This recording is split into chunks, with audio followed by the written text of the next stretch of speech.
تسديدة من الحمادي بغطي مكان خالد سبيل على القائم البعيد. يونس خطف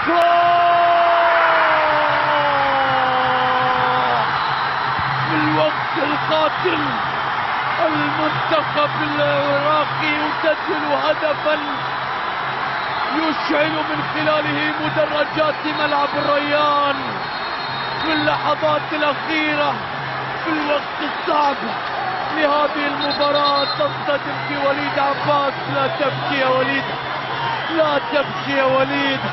أضعنا الكثير من الفرص، الكثير من المحاولات. شوف الكرة العرضية على القائم خطفها يونس. وليد عباس الكرة تصطدم فيه ويتغير اتجاهها. بأقدامنا سجلنا، بأقدامنا وليست بأقدامهم سجلنا. منتخبنا يتأخر في اللحظات القاتلة. حامل اللقب بطل آسيا في نسختها الأخيرة يخرج من الضغوط ويعود في هذه اللحظات وفي هذه المباراة بهدف في الوقت القاتل. على مباراة، على شوط، وعلى